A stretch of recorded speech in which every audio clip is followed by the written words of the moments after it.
नमस्कार, जज़्बी न्यूज में आपका स्वागत है। रुक करते हैं खास खबर के साथ। किसान कल्याण और कृषि विकास मंत्री कमल पटेल ने खजुराहो में मतंगेश्वर महादेव मंदिर में भगवान भोलेनाथ के दर्शन कर पूजा अर्चना की और किसानों व प्रदेशवासियों की सुख समृद्धि की कामना की। उसके कारण हमारी खेती बंजर हो रही, पर्यावरण प्रदूषित हो रहा है, लोग कैंसर के पेशेंट हो रहे हैं और इसलिए अब प्रधानमंत्री जी ने प्राकृतिक कृषि करने का भी निर्देश दिए हैं, नीतियां बनाई है, जिसमें मध्य प्रदेश में मुख्यमंत्री जी की अध्यक्षता में एक प्राकृतिक कृषि बोर्ड है। जो किसान गाय पालेगा उसको हम 900 रुपये महीना देंगे और गाय के गोबर से खाद और गोमूत्र से दवाई और वनस्पति दवाई बना के सींचेंगे खेतों में, तो लागत भी कम आएगी, उत्पादन भी अच्छा होगा, जो शुद्ध अनाज होगा जो हमारे बच्चे खाएंगे, हम खाएंगे, देश के लोग खाएंगे, वो स्वस्थ रहेंगे और दुनिया में हम निर्यात करेंगे। क्योंकि कोरोना के बाद सबसे अधिक डिमांड है प्राकृतिक और जैविक उत्पाद की, शुद्ध अनाज की, और वो दुनिया में सब्जियां अनाज हम निर्यात करेंगे, उससे पैसा आएगा तो भारत सोने की चिड़िया बनेगा। ये अवसर है भारत के लिए। संकट को प्रधानमंत्री जी कहते हैं ना, संकट को चुनौती के रूप में स्वीकार करो, उसको अवसर में बदलो।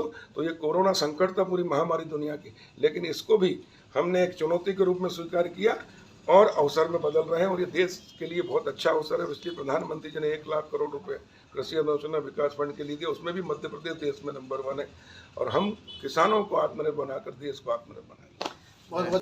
मैं किसान दिवस के अवसर पर सभी किसान भाइयों की ओर से पूर्व प्रधानमंत्री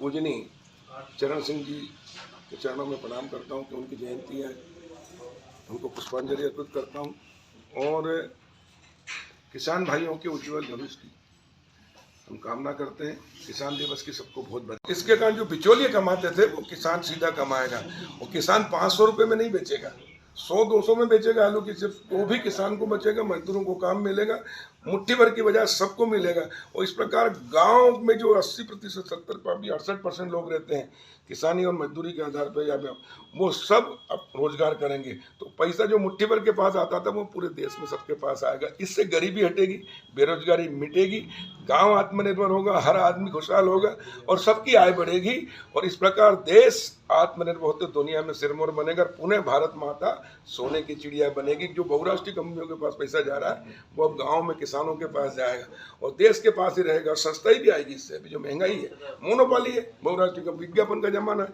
बच्चे वही मांगते हैं, लेकिन अब हम उसमें लोगों को प्रशिक्षित भी करेंगे और इस प्रकार देश को दुनिया में नंबर 1 स्थान पर ले जाएंगे। ये है भारतीय जनता पार्टी की नीति।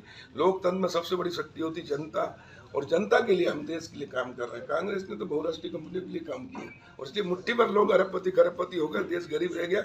लेकिन इस देश को प्रकृति ने सब कुछ दिया है, तीनों ऋतुएं अच्छी होती है, यहाँ की मिट्टी अच्छी है, यहाँ की जमीन अच्छी है, यहाँ के किसान मेहनती हैं, लेकिन नीतियाँ अच्छी नहीं थी, नेता अच्छे नहीं थे। अब नेता भी हमारे अच्छे हैं, प्रधानमंत्री नरेंद्र मोदी, हमारी नीति भी अच्छी है और हमारी नीयत भी अच्छी है और इसलिए ऊपर वाला भी साथ दे रहा है और जनता भी साथ दे रही है। सबका साथ, सबका विकास, सबका विश्वास और सबका प्रयास से इस देश को हम आत्मनिर्भर बनाते हुए दुनिया में नंबर 1 स्थान पर ले जाएंगे, भारत को पुनः सोने की चिड़िया बनाएंगे। और स्वामी विवेकानंद जी ने कहा था कि मैं सोते हुए नहीं, जागते हुए अपनी आंखों से सपना देख रहा हूँ कि 20वीं सदी अंग्रेजों की, लेकिन 21वीं सदी भारत की होगी। प्रधानमंत्री नरेंद्र मोदी जी के नेतृत्व में अब हम अपनी आंखों से देखेंगे कि 21वीं सदी भारत की सदी बनाएंगे और भारत को पुनः सोने की चिड़िया बनाएंगे, जहाँ खुशहाली होगी। हम हर बहन की, जो गरीब से गरीब, उसकी भी आय कम से कम 10,000 रुपये हो, घर बैठे वो कमा सके, आत्मनिर्भर बन सके, सक्षम बन सके। और ये तो 130 करोड़ लोग हैं, इनको 260 करोड़ हाथ को काम चाहिए, तो इसी प्रकार हम दे सकते हैं। और वो प्रधानमंत्री नरेंद्र मोदी जी ने आज़ादी के बाद ये काम किया, नीतियाँ बना दी है, उसके लिए फंड की व्यवस्था की है और सारा काम चल रहा है। और कृषि विभाग के माध्यम से हम गाँव में एक नई क्रांति ला रहे हैं। और दूसरा, प्राकृतिक खेती, जो पेस्टिसाइड। मैं किसान दिवस के अवसर पर सभी किसान भाइयों की ओर से पूर्व प्रधानमंत्री पूजनीय चरण सिंह जी के चरणों में प्रणाम करता हूं कि उनकी जयंती है, उनको पुष्पांजलि अर्पित करता हूं और किसान भाइयों के उज्जवल भविष्य की हम कामना करते हैं। किसान दिवस की सबको बहुत बधाई। और प्रधानमंत्री नरेंद्र मोदी जी का जो संकल्प है कि 2022 तक हम किसान की आय दोगुना करें, उसके लिए उन्होंने आज़ाद भारत में पहली बार गांव, गरीब और किसानों की चिंता की है प्रधानमंत्री नरेंद्र मोदी जी। भारत तो आज़ाद हुआ 15 अगस्त 47 को, लेकिन गांव को आज़ादी दिलाई प्रधानमंत्री जी ने 24 अप्रैल 2021 को, जिस दिन उन्होंने पूरे देश में प्रधानमंत्री स्वामित्व योजना प्रारंभ की। देखिए, महात्मा गांधी जी भी कहते थे, चरण सिंह जी भी कहते थे, सारे नेता कहते थे, असली भारत गांव में बसता, गांव के विकास से देश का विकास होगा। लेकिन दुर्भाग्य से जिनके हाथ में आजादी के बाद सत्ता आई कांग्रेस की, उन्होंने 60 साल राज किया लेकिन गांव का विकास नहीं किया, और इसलिए देश से गरीबी नहीं हटी। क्योंकि गांव, असली भारत तो गांव में, 80% लोग गांव में रहते हैं, 20% लोग शहर में रहते थे जब भारत आजाद हुआ था। लेकिन जो बजट खर्च करती थी सरकार कांग्रेस की, वो 80% गांव में लोग रहते हैं, वहाँ 20%, और जहाँ 20% शहरों में रहते हैं वहाँ 80%। शहर तो थोड़े विकसित हो गए लेकिन गाँव पिछड़ गए। गाँव में न सड़क, न बिजली, न पानी, न स्वास्थ्य, न शिक्षा, और इसलिए हमारा देश गरीब रह गया। लेकिन प्रधानमंत्री नरेंद्र मोदी जी को मैं बधाई देता हूँ पूरे ग्रामीण क्षेत्र की ओर से, किसानों की ओर से, कि उन्होंने 24 अप्रैल 2020 को 5 राज्यों में पायलट प्रोजेक्ट, और उसके बाद 24 अप्रैल 2021 पंचायत राज दिवस के दिन पूरे देश में स्वामित्व योजना लागू की है। वो स्वामित्व योजना ये है कि गांव और शहर मिलकर देश बना। लेकिन शहर में प्रॉपर्टी आपके पास है, प्लाट है, मकान है, इसकी वैल्यू कलेक्टर गाइडलाइन से होती है, और उससे आपको प्लाट है तो मकान के लिए ऋण मिल जाता है, दुकान के लिए मिल जाता है, व्यवसाय के लिए मिल जाता है, उद्योग के लिए मिल जाता है, लिमिट बन जाती है, सॉल्वेंसी बनती है।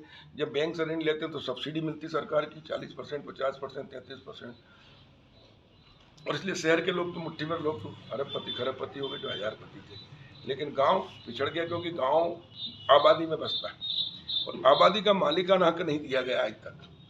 और इसलिए गांव का प्लाट चाहे 1 लाख का हो, 10 लाख का हो, 50 लाख का हो, 100 लाख का हो, 100 करोड़ का भी हो, तो पूरे देश में 6.5 लाख गांव हैं। इनकी वैल्यू हजारों लाखों करोड़ है, लेकिन 1 रुपए की जमानत नहीं हो सकती, 1 रुपए का बैंक से लोन नहीं मिल सकता, 1 रुपए की लिमिट नहीं मिल सकती, 1 रुपए की सॉल्वेंसी नहीं बन सकती। और इसलिए गांव के लोगों को सिर्फ मजबूर किया गया खेती के लिए और मजदूरी के लिए, और इसलिए पलायन करके कुछ लोग शहर में आए।